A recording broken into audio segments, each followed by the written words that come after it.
Control, this is Agent Ogren. I need a request to open up cell 311.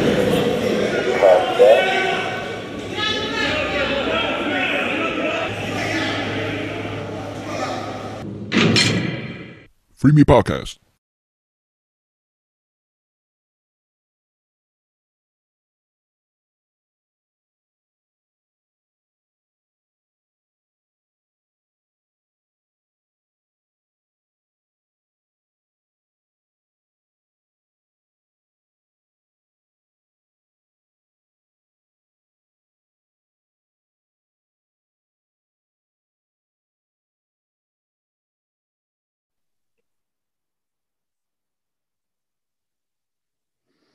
Hey everybody, this is Thomas FreeMe. Welcome back to the FreeMe Podcast show.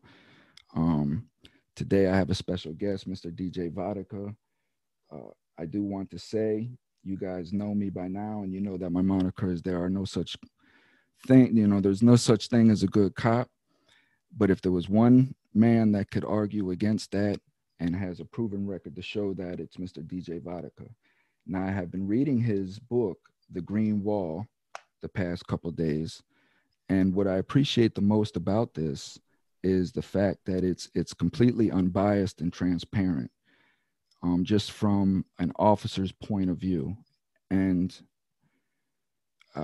just even down to the naivety, which I'll get into some of from the aspect of a convict. So without further ado, introducing Mr. DJ Vodicka.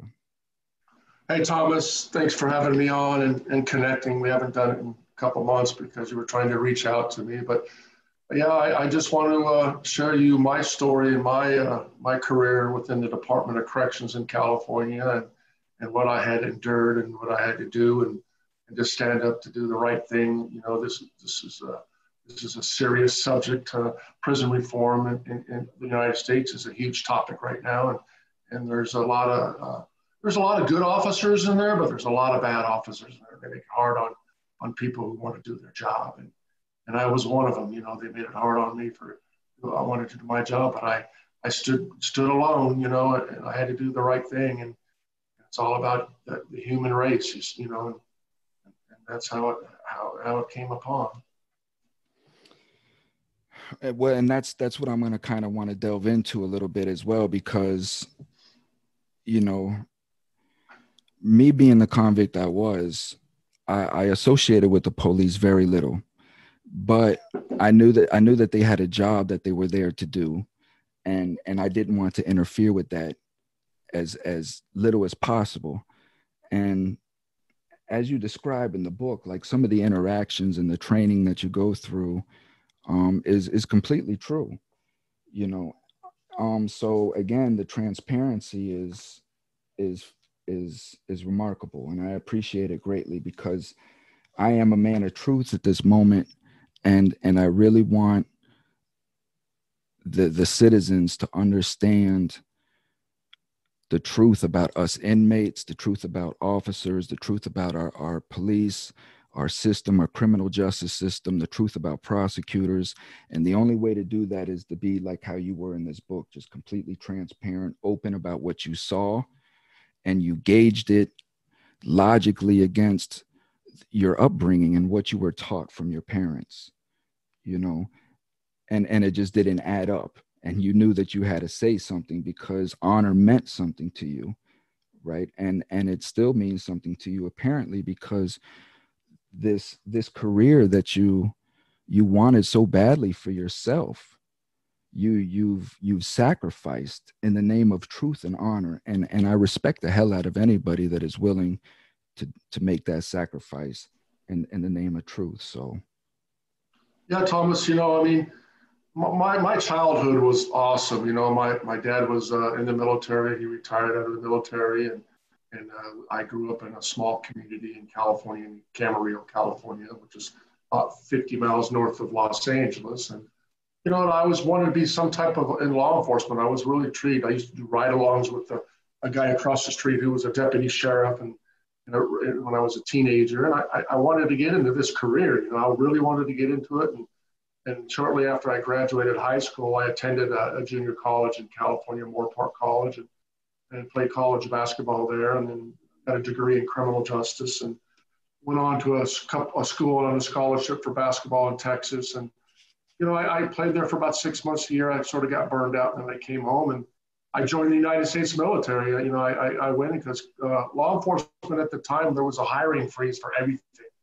They weren't hiring back in the 80s, you know, 83, 84, you know, they weren't hiring. So I entered the United States Army, and I was stationed at Fort Bragg, North Carolina. And I was detached to a Green Beret unit, Special Forces unit at Fort Bragg.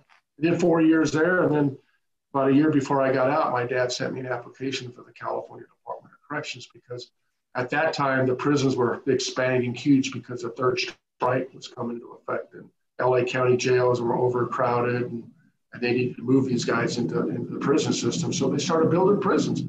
And when a year before I got out, I filled an application out, and about 2 months before I got out, I had a test date, and I had to get home, and I started testing for the Department of Corrections. And after I tested, I got hired, and my first duty assignment after the academy at Galt, we did an academy for 6 weeks, but now it's like 16-week academy. I ended up at the famous Corcoran State Prison. I activated that prison in 1988, and that's when my career started.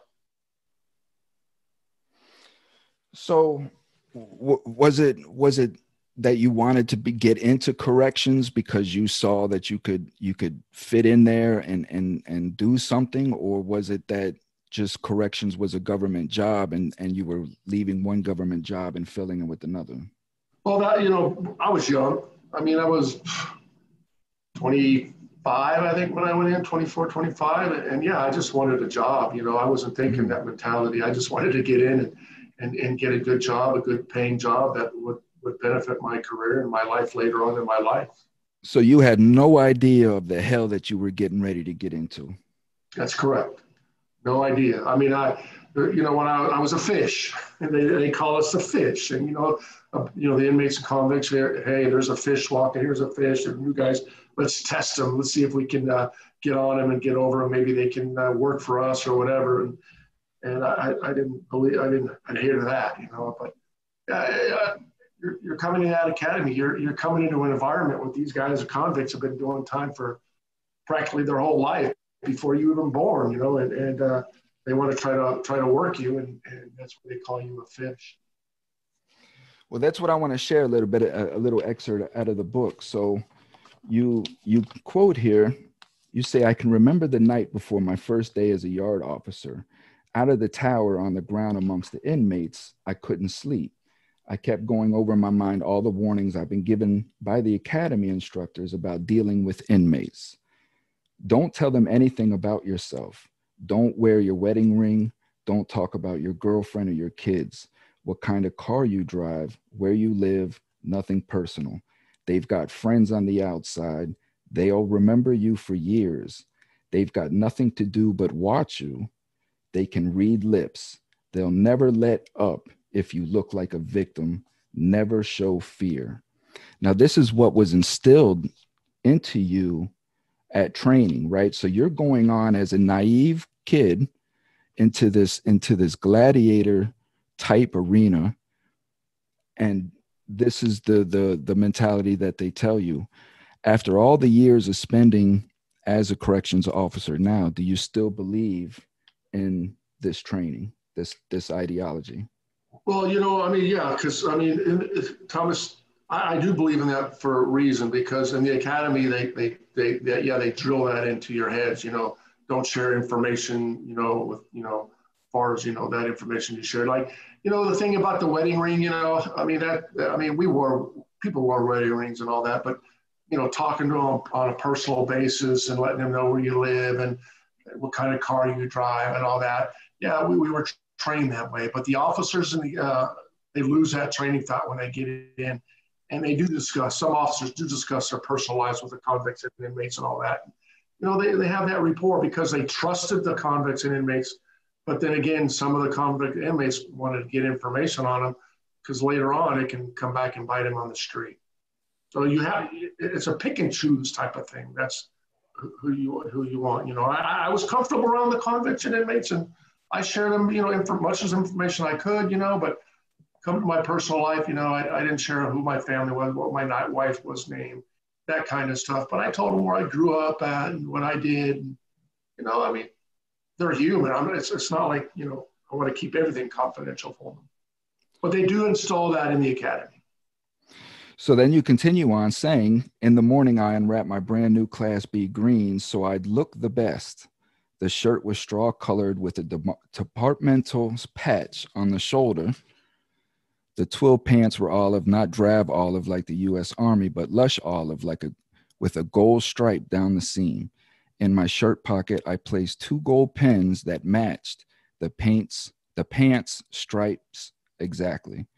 I pinned on my badge and my most proud possession. And then you go on to say,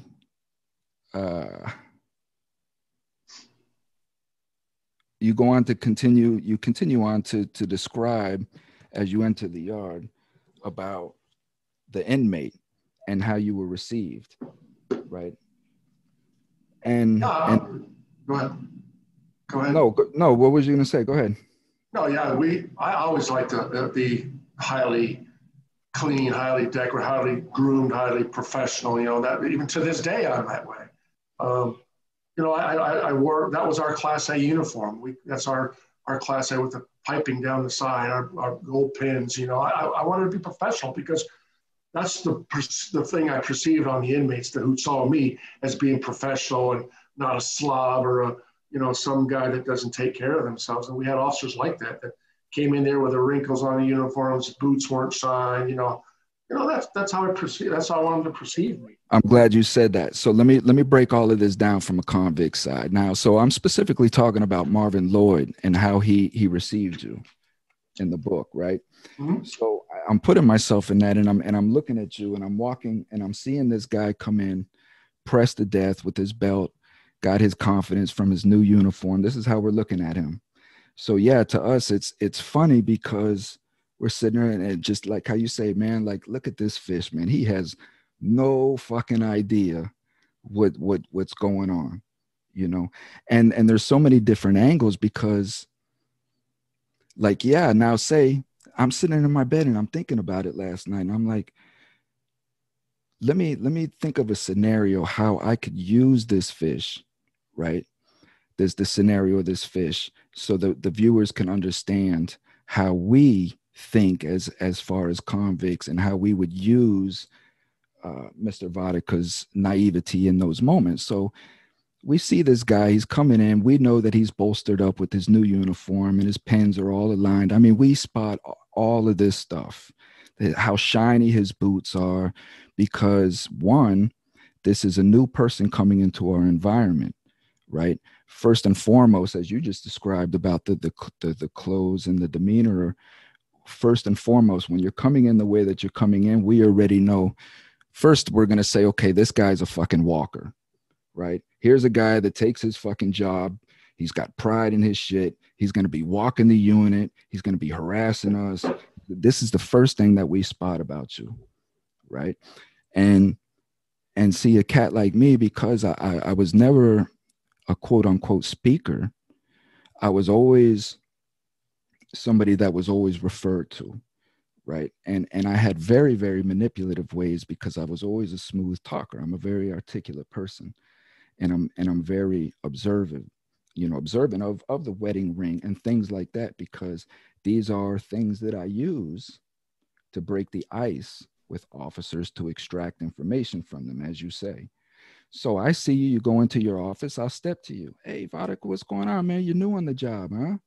You're going to respond, hey, and I'm going to detect that nervousness from you. Now, I know first and foremost, if I have weapons that are planted in or another gang, let's say, has weapons that are planted in a storage department that maybe the head orderly that's part of this gang only has access to that storage, I'm going to know that Vodicka really doesn't know that. You know what I mean? And I'm going to take advantage of his naivety by stepping to him. Hey, how's it going, officer? Listen, I'm an old con in here. Listen, this is a quiet dorm. And I'm just going to break the ice with him and appear to him like I'm trying to help him ease into his job. You see what I'm saying? And then I'm gonna throw something out there, maybe in that conversation or later, depending on how the conversation goes. Hey, Vodicka, listen, I need to get into the storage closet real quick. You know what I mean? Do you mind if I get in there and grab some bleach or whatever? A lot of times, because I've already stepped to him in this demeanor that I stepped to him, he's going to say, yeah, sure, you know, because he's also trying to break the ice with the inmates as well. So these are some of the instances where when we see a quote unquote fish coming into the institution, we will use that against them as well. And I paint that portrait because this a lot of times is how these guards get burned themselves, because they'll come in like Vodicka will come in and he'll open the storage unit and we'll have the weapons taken out or whatever. And then a whole situation will ensue from there that'll go all the way down into custody, why he opened the door as such, and so on. So that's going to sever those burns or sever those ties between trust between guards and inmates. This is how that occurs. Would you agree with everything that I just said? Yeah, but then again, after that trust, you know, I have that trust in you, you know, I mean, just because I wear the uniform, that's material. That's all material. I don't care about that. It's how we talk to each other, how we have set that demeanor, how we talk to each other. And yeah, you know, I mean, we're new on the job, and sometimes we'll turn to our partners who have time in, you know, been partners for a few years. And usually we ask them and they say, yeah, go ahead. You know, our partners, senior cops will say, yeah, go ahead, go open the door for him. He's a good guy. He's a good convict. You know, just go open the door, not knowing what you're going to do. But after you did what you did, and, you know, and then later on, I learned from my other senior officers or learned from this that, you know, I can't trust you anymore. You know, I mean, that's the mentality we get. You know, you sort of set me up for a fall. You know, what was going to happen later on, I probably got disciplined for it or whatever. But then that trust between you and me or whatever conflict, we lost it. So if you ever came up to me and asked me, hey, Vodicka, my answer right to you is going to be no. And if you keep on pumping, you know, going your way, and I tell you no, and I get firm with you and you keep on going, then you're going to be subject to a discipline. So I had that trust. A lot of the convicts didn't do that to me. Just that little smear you did, because I had that rapport. I was a kitchen officer at Corcoran. I was a shoe kitchen officer, security housing kitchen officer. I had a 30-man crew, all different races. These guys, I had to pull them from one of the yards every morning and bring them over to the shoe kitchen on the other side of the fence. They loved working for me and my partner. They loved it. We took care of business. We fed 2,000 shoe inmates in the morning. And these guys, they really liked working for us, and they didn't want to quit and they didn't want to go to school. We had guys when we walked on the yard, convicts on the yard, hey, Vodicka, we know you got a great tight crew. You take care of business. You got respect from all of us. Can I get a job from you? I said, well, give me your name, you know, and that's all the respect we had later in life. But you're right. As a fish, we're all brand new, man. We're learning. It's a learning experience. We forget everything we learned at the academy. We come into an institution, we're going to learn from the senior cops, you know, and we're going to hear from them, and that's how that trust builds between the officer and the convict. You know, if they have that trust, you know, like you can't share personal information and all that, but you have that trust. It's called respect. Well, the reason why I painted that scenario is because I try to be like how you were with the book, is open and transparent from both sides as I can. And I want my viewers and subscribers to understand why cops or CEOs tend to do the things that they do as well, you know. So sticking with that scenario, so it's very plausible after you received, and we're speaking generally, not about you or your character, but an officer, once that scenario occurs and that officer receives disciplinary action, how plausible is it of retaliation, and what would that retaliation look like? Oh yeah, I mean, as far as an officer retaliation on the inmate? On the inmate that got him in the trouble to begin with. Oh yeah, he's gonna do it either the illegal way or the right way, and he's gonna make that convict or that inmate life miserable during his time. You know, he's not going to trust him. Everything he wants is no. he's going to bird eye him. He's going to watch him every minute he does something wrong. He or she is going to be on top of him and just put discipline on discipline. And sometimes these cops and officers would actually just keep on drilling until the inmate reacts and physically assaults them, you know. And then when they physically assault them, then that inmate's going to end up going to ADSAG and SHU and doing more time. But the officer provokes stuff. You know, there's a lot of officers and cops that provoke stuff. Just because they wear a badge, you know, they can do no wrong. Well, you know, there's a lot of officers and staff that provoke inmates, and they shouldn't do that. And the inmates, they have nothing better to do. They're doing life or time, and they're going to assault the cop, either, you know, beat him up, stab him, kill him, whatever. But that's going to happen.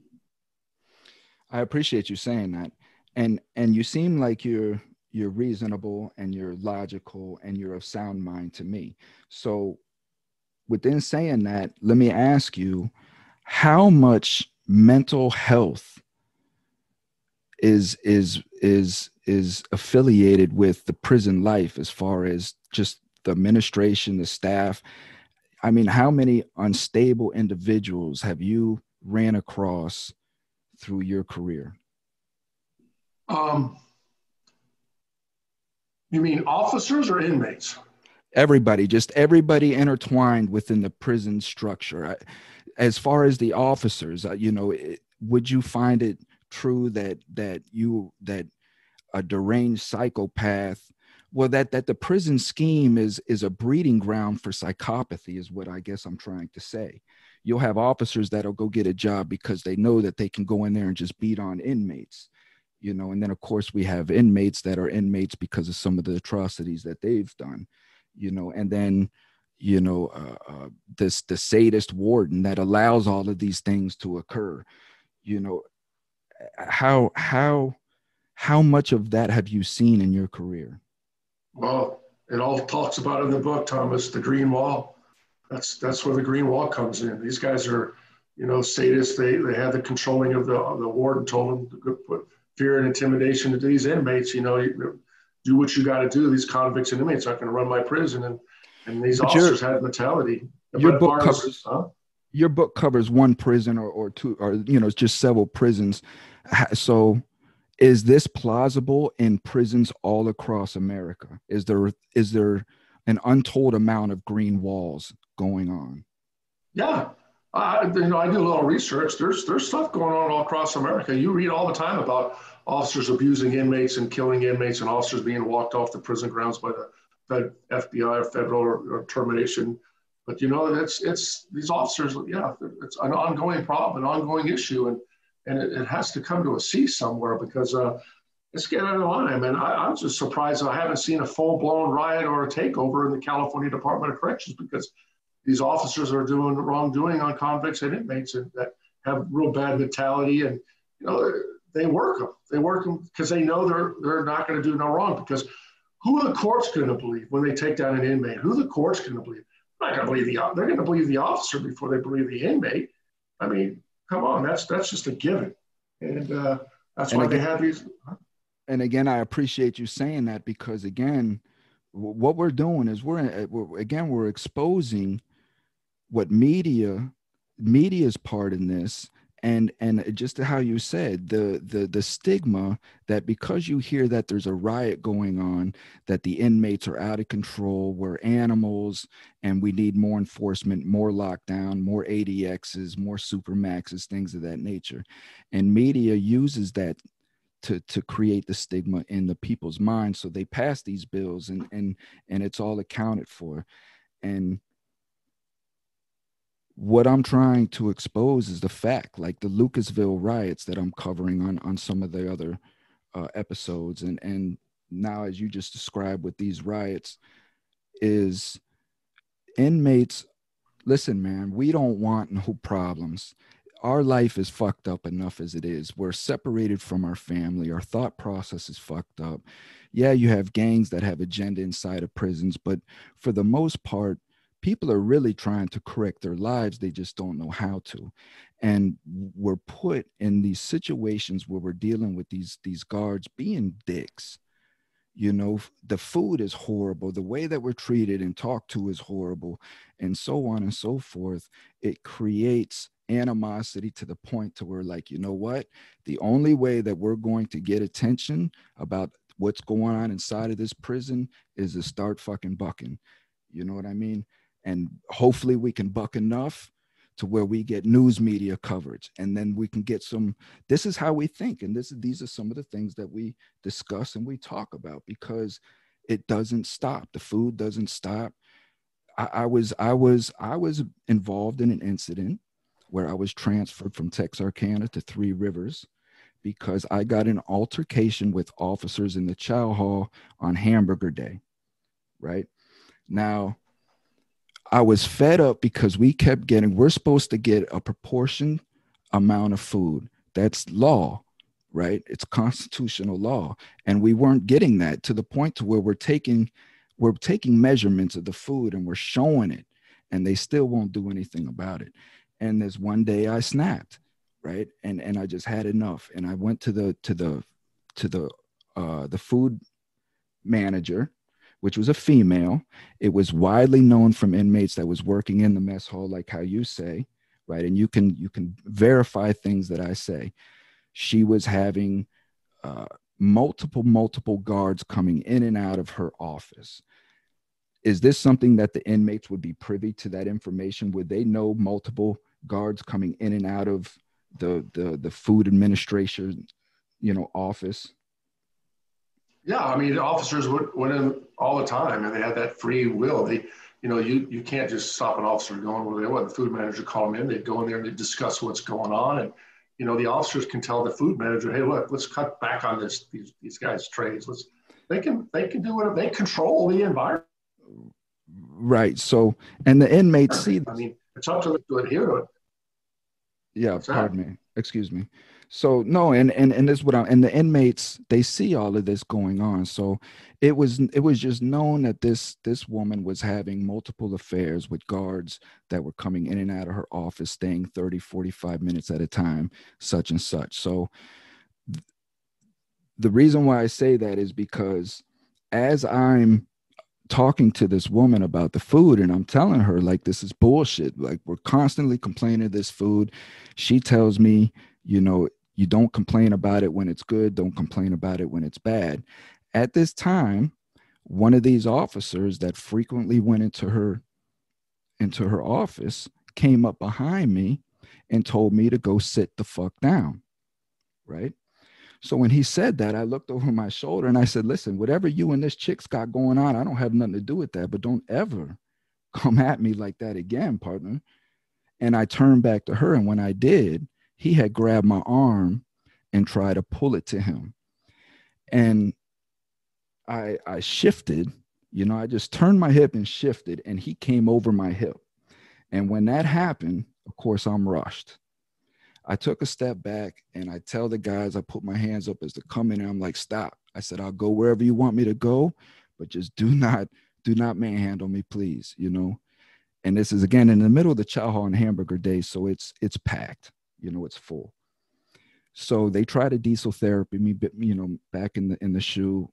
Thankfully, I had an appeal going. I had an attorney who ended up calling. That was the 6-month stint that I was telling you where I did in the shoe of Texarkana. So, again, this environment is created to just make us hostile, make us violent, make us just lose our mind emotionally at times. And I appreciate the fact that you make that aware. Well, you know what, Thomas, just like you're saying, I mean, I've seen situations that later on when I was a senior cop, I had a lot of time in it, and we had brand new officers coming in from the academy, and these guys are brand new, and they're coming on the yard, and we're going to go and train them and all that. And I had a prime example. We had an officer, I forgot his last name. It could have been Garcia, Smith, or whatever.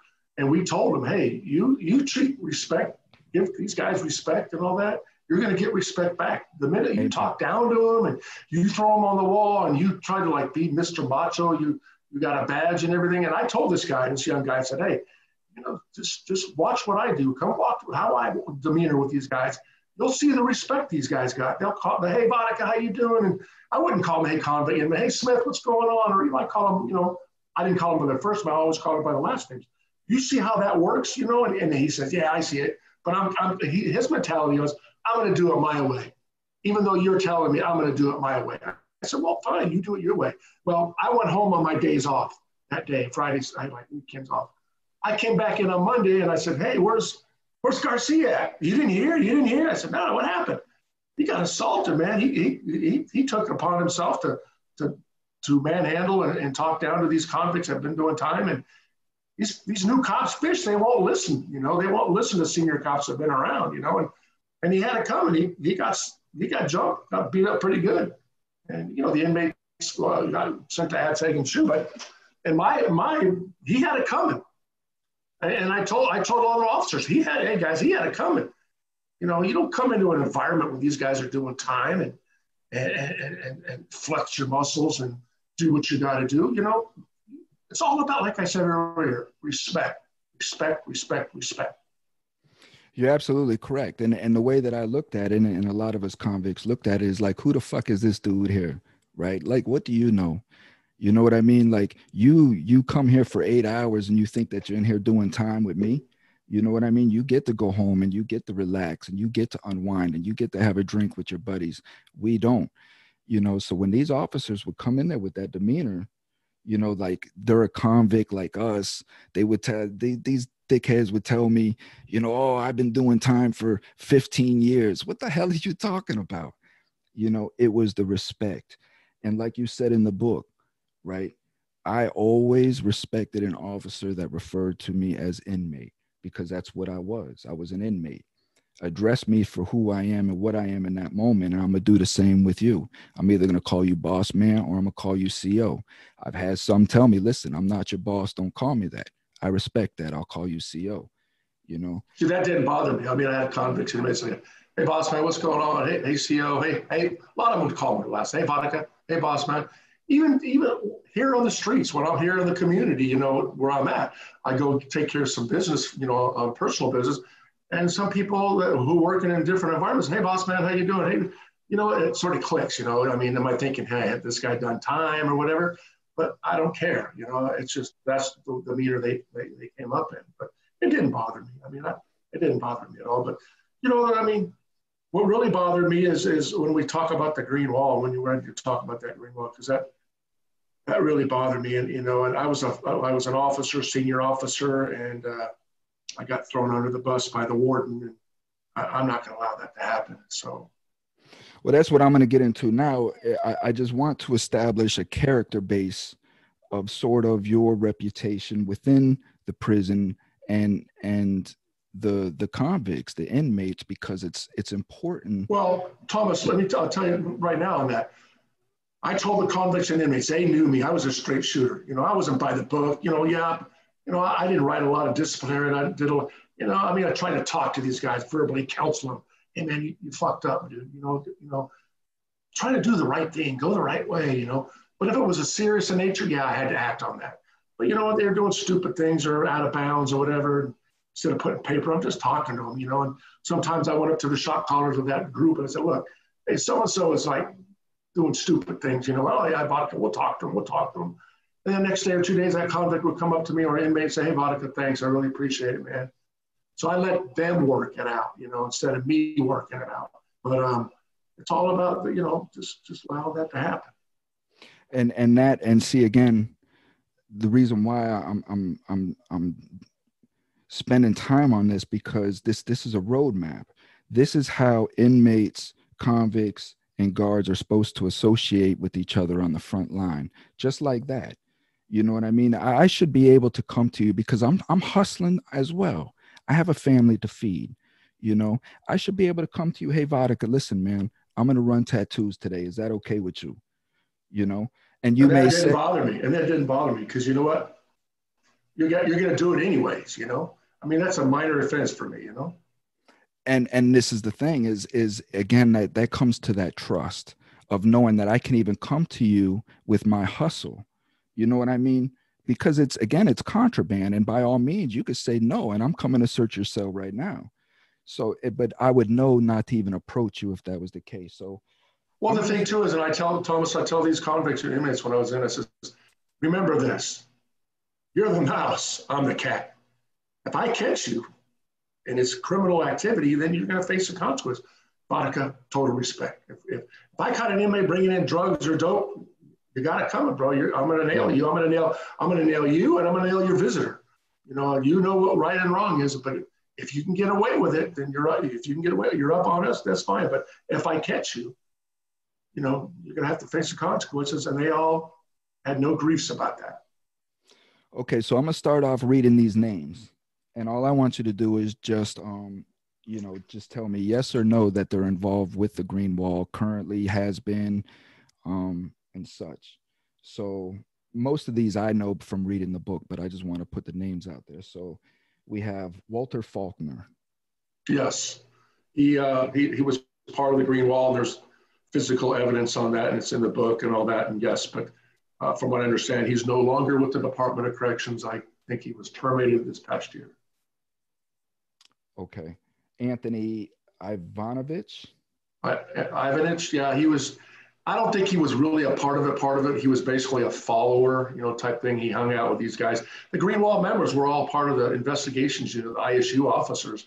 They were part of that unit who investigate staff and inmates. So he was just more of a follower. He was I like Tony Anthony. He never did anything wrong to me or said anything bad to me, but he just hung around with that group. Now, Thomas, I'm going to tell you something too. These guys were big guys. Ivanich was like 6'6", probably 360. I'm 6'5" and 320. So we're big guys, And some of these guys that you're describing, they're some big guys, but he wasn't really.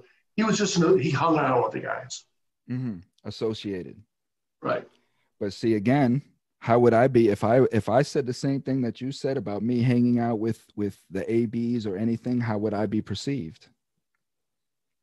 As an associate, I mean, you would be like, I'd be labeled as an affiliate. It'd be in my jacket as that I might as well be part of the gang. Right. So what's good for the goose is good for the gander, as I say. Okay, Michael Ruiz. Yes, most definitely. He was in the book. We deposed him. I shot a cell extraction video the day. We all have to line up before we did cell extractions in California. You're on a video and you have to identify yourself and what you're doing, shield man, baton, whatever.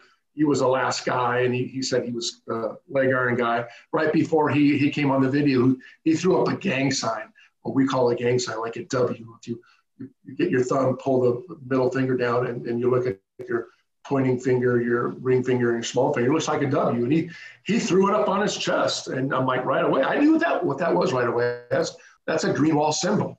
And when during my deposition with him, I can remember this, when my attorney turned away and his attorney, he was like giving me the eye on the table. He even, challenged me in a deposition. He goes, you want to, like threw his hands up, let's go. And I said, well, let's go. I'm not going to back down, So is he a big guy too?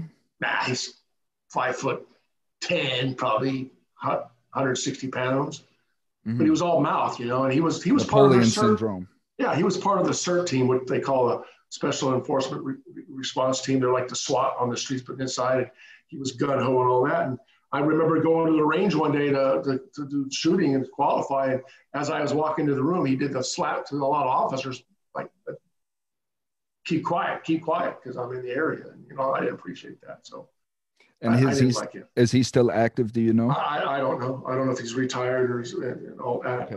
I don't know at this time. Michael Lashkoff.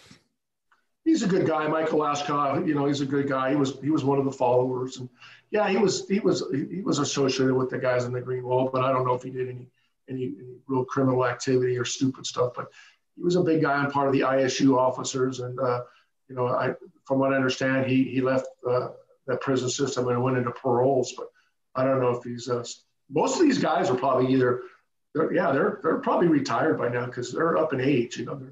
I'm talking 15 years ago. So yeah, these guys they're probably retired or living their lives now. So yeah, I'm not sure. Well, I don't like that. Fernando Chavez. Oh yeah, he was definitely part of the Green Wall stuff. He was he had some cases against him and all that. And I think he was terminated. Let me take this call real quick. Sorry, okay? Hello? Hi.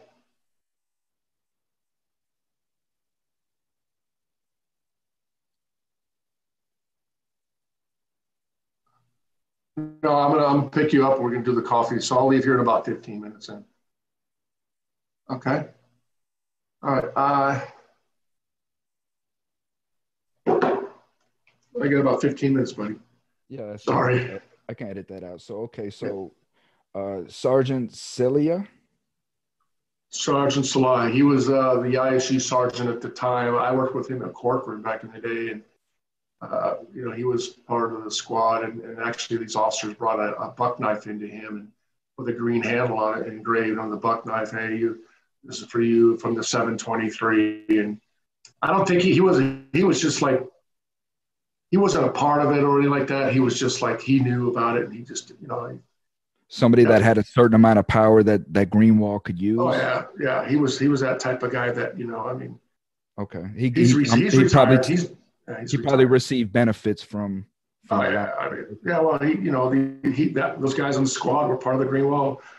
He was the supervisor of these guys, so he could have stopped all this from happening, Thomas. I mean, he's a sergeant. He has a duty to stop this to happen, but he's what they call the company man, the good old boy, Yeah. Didn't want to screw up for get along, the get along gang. Right. So Steve Archibald?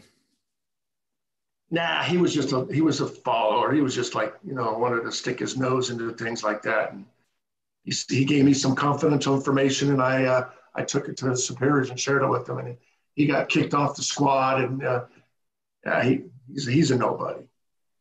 Okay, Sergeant Donahue. Personal good friend. I mean, we worked together at Pelican Bay. We were officers on the squad at Pelican Bay. We were at Corcoran back in the day, and personal friend. He was a squad sergeant down there in ISU. He knew these officers, and he went for my back. He stood behind me in my depth as a good guy, good sergeant, and he's not anything to do with part of the Greenwald. I mean, the officers hated him because he took a liking for me, and he passed away probably 6 or 7 years ago. I'm sorry to hear that. Andy Carriaga?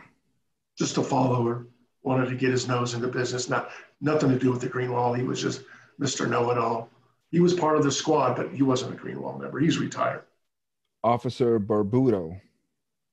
He's a union man. One of the officers in the union wanted to stick his nose into everything and wanted to know everything about it, but no, nothing to do with that. Officer Atkins? Same thing. He was just an officer on the line, no part of the Greenwald, just likes to stir up shit with other stuff. Lieutenant Vertus Elmore? He worked for the warden at the time. I worked with him at Corcoran, and I worked with him he was a squad lieutenant when he first activated that prison at Salinas. I worked for him. He was a nice guy, but no part of the Greenwald, didn't, but he got terminated for doing drugs.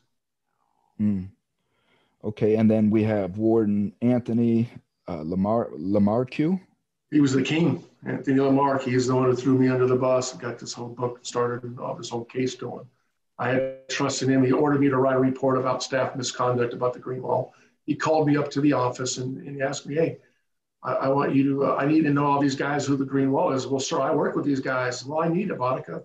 If you don't write a report, I'll have to give you a direct order. I want it on my desk Monday. So I typed up a three-page report, stamped it confidential, gave it to him. He's the one who threw me under the bus and showed these officers, Faulkner, Lashkoff, and all these other guys that I was a rat. I was a dead man walking. And I brought all the investigations into that prison and had a lot of people terminated, fired, and let go, and it started this whole ball rolling on the Greenwald. Do you feel like you're a rat? No, I did the right thing. Some people call me a rat. I don't care. I do it all over again, Thomas. I do it all over again. I like I said earlier, I wore a badge. I wore a badge to protect and serve. People are human. I didn't send you to prison. The courts did. The jury did. You know, I mean, you guys are human, but you know what? I had a job to do, and I came up from a great upbringing, morals. My parents instilled in us. If you do the right thing, you look at yourself in the mirror and you do the right thing. You wake up in the morning and feel good about yourself. And that's how I learned that as a child, you know. Let me say this, and this is coming from somebody that took a code, lived by the code, went to trial, never ratted on nobody, walked through prison not ratting on nobody, don't believe on ratting, hate rats with a passion, right? I was ratted on in my trial by my friends growing up, all of these things. I know what a rat is. I know what a snitch is, right? Correct. When you have an individual, and again, this stuff needs to stop, because again, it's just pressure being put on people, just normal American citizens that have a code, have an honor, and believe in an American way of life, right? These are citizens that want just peace. Me being a criminal, I know that there's are citizens out there like this, and it's up to me to avoid these people. Why? Because I know these people will call the police on me, because I know that these people will tell on me. They're not rats. They're just American citizens, right? They're just concerned citizens that see something wrong going on, and they're calling the police. They're doing what they're supposed to do. What you did, I would never call you a rat for. What I would call you a rat for is if you were involved in it any kind of way. If you were part of the green wall, if you were exploiting inmates, if you were capitalizing off them, if you're living in a big mansion from, dealing drugs to inmates, things like that. And now you want to turn around because an investigation's out and you want to turn around and sell out your compadres. That is a snitch. That is a rat. That's correct. And I never did that. These officers knew who I was. I came from Pelican Bay, a squad and all that. They knew how I operated because I worked there for years with them. They had no trust in me, no part. And they knew if they did something wrong, I had to report it, and I did. And no, they would recruit who they knew they can recruit. They'd have parties off prison grounds. They call themselves the 723. The seventh letter of the alphabet is G. The 23 is W. And they call them the Green Wall. Some of these guys tattooed that on their bodies and all that. And let's say they had a party they want to have a party off duty at somebody's house, and this July 7th is a Friday. That's when they'd have a party. They'd meet groups of them. They would go there, drink beer, have a good time. And they'll have their little meetings, and they'll say, we need to target so-and-so. We need to target Thomas. Let's get him, because he's going home in 2 weeks. He hasn't been home for 20 years. He's already got 2 strikes. Let's go get him. So they waited like 3 days before he was getting ready to parole. They pull him out of the cell, handcuff him to the rail. They'd go in, those guys in the squad that you mentioned earlier, and they'd plant a weapon in their cell. Well, come on now, this guy's he's going to get 3rd strike. Now he's not going home. The courts aren't going to believe him. They're going to believe the cop. And these guys had that mentality. They are the most feared prison guard gang in California. I mean, if other institutions throughout the United States see this and hear this, and officers, they're going to start forming their own little gangs. It all started in California. Well, before we disclose this here, and I would love to connect with you again and maybe get updates or whatnot. But where is this at as far as the investigation? What do we need to do to go after these individuals that capitalized off all of this, that are living in their retirement and their plush life? Well, everybody in my case, that's we can't go after them anymore because they're done. But the ones that are happening now, the new millennials. After I testified in the Senate hearings at the state capitol on July 21st, 2004. I mean, all hell broke loose. But then after I did my book and investigations, people lost their jobs and terminations and all that, it went underground for about 10 years. Now you have these new officers coming in, the millennials, these guys are coming in. They heard about the Green Wall. They taught them in the academy. They told about the Green Wall. They told them in the institutions. And now these new millennials coming in, officers, and they're starting to form this Green Wall again. And New Folsom State Prison up in Sacramento, a huge investigation going on, with the feds and the state agencies and all that, because it's an ongoing issue up there. There's been an inmate up there not too long ago. He was shackled and handcuffed, and then 2 officers, part of the Green Wall, took him to the ground. And 2 days later, he dies in the hospital, because they took him on the ground for no reason. And then an officer that was part of the ISU unit exposed corruption, and then he couldn't handle anymore, and he went home and committed. They say he committed suicide or he died, but they're linking that into the prison. You know, these officers gave him some fentanyl or whatever, but he went home. There's an ongoing investigation. In San Diego, the RJD State Prison down there were officers, Hispanic inmates took on officers. They were beaten down there. A lot of officers had to go out in ambulances and all that, probably 6 months to a year ago, and they were throwing up the green wall stuff. And now the changes are happening, Thomas. The federal feds came in, the federal judges came in. Now they have to wear body cameras. Officers now have to wear body cameras in California, which is never heard of. They didn't want to do that, but now the prisons are under federal control now. Yeah. And I know where that leads as well, because most of my time was up under the feds, and yeah, you got to wear body cams. Police have to wear body cams. We see all the shit going on with that. You know what I mean? Again, to me, it's just pacification, because there was an onslaught of public outcry coming about the prison system out there. Now, some of my biggest supporters and fans, listeners, are from San Jose area, right? And a lot of my listeners are prisoners, you know, and they've heard the Green Wall, Thomas. I guarantee you, if they've been tired, some of them have already reached out to me. Trust me. Yeah, you know? And now they're hearing it from the mouth of the person who exposed this corruption in the largest prison system in California. And this is why I'm bringing you on. But the most important point I'm trying to make is inmates have been affected by this. As you said, these guys have planted weapons on inmates that are looking at third strikes, and got a third strike because of what these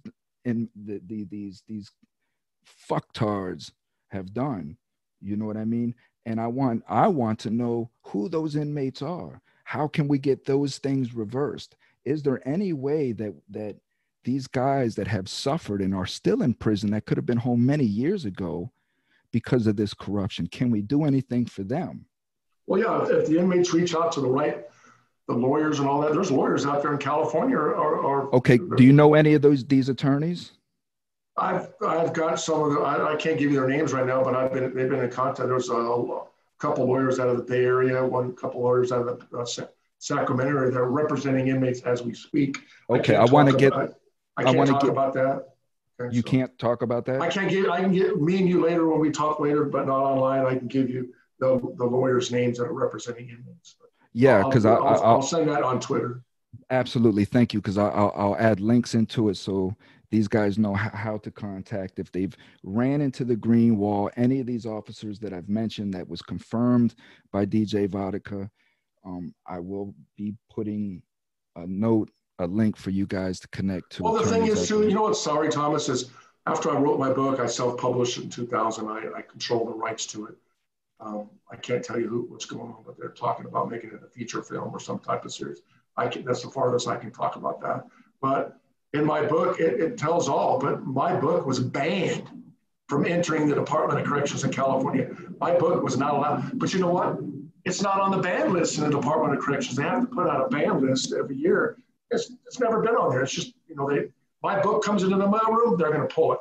They're not going to allow it to go into the convicts. Some of my books have gone into the prisons, and it stirs the pot with the people, but they banned my book. At least they, quote, banned it.